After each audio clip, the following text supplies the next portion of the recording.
La manière d'agir de Dieu envers nous, ses voies étranges, semblent parfois des voies difficiles. Comment les interprétons-nous? En voici l'explication, couronnée de gloire et d'honneur, conformée à l'image de son Fils. Nous passons par le feu, nous sommes testés, éprouvés, nous passons réellement par des temps difficiles dans les mains de Dieu. Mais qu'est-ce qu'il fait? Bien, parfois il semble que le feu manifeste tout ce qui est mauvais en nous, comme si cela venait à la surface. Mais regardons de nouveau dans le creuset. La crasse, l'écume, est apparue à la surface, c'est vrai. Mais qu'est-ce qu'il y a en dessous? L'or est en dessous. Nous voyons ce qui est à la surface. Ce sont les choses qui se voient que nous remarquons. Mais Dieu fait quelque chose de profond en dessous. Ce ne serait pas bien pour nous de savoir tout ce que Dieu fait tout au fond. Nous pourrions bien vite, dans notre pauvre humanité, devenir spirituellement fiers. Ce serait bien la dernière chose à faire pour notre bien. Mais il fait quelque chose de profond tout en bas, il affine l'or, même si nous sommes plus conscients de la surface écumeuse que du reste. Il nous couronne de gloire et d'honneur, afin que nous puissions nous tenir avec honneur devant Dieu. C'est un mystère, mais nous devons l'accepter. Jésus a réellement pris notre nature humaine et l'a transportée dans la présence de Dieu. Et il est là.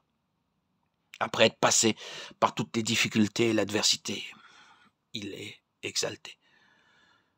Notre humanité est déjà exaltée avec gloire et honneur en présence de Dieu. Jésus est là. Il est le gage que, alors que notre présence devant Dieu conduirait à notre complète destruction, nous pourrons demeurer dans la présence de Dieu sans être détruits. Il est le gage de cela.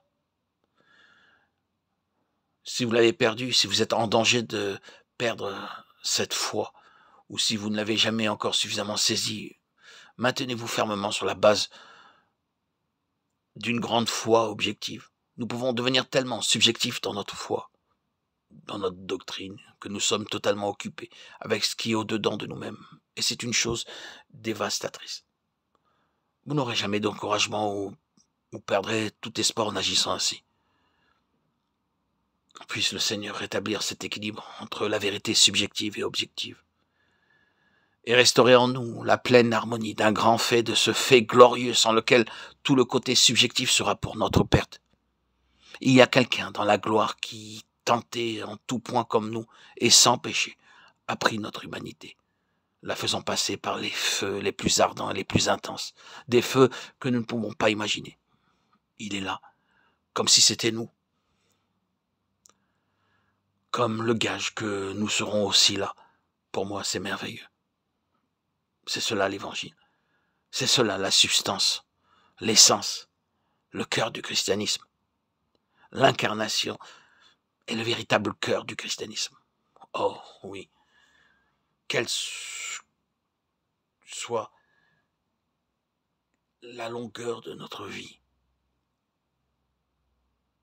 nous n'allons pas avoir de nous-mêmes une meilleure opinion ou trouver en nous de quoi nous féliciter. Cela va aller de pire en pire. Mais la contrepartie de tout cela, c'est Christ en vous, l'espérance de la gloire, couronné de gloire et d'honneur, quelle que soit la longueur de notre vie.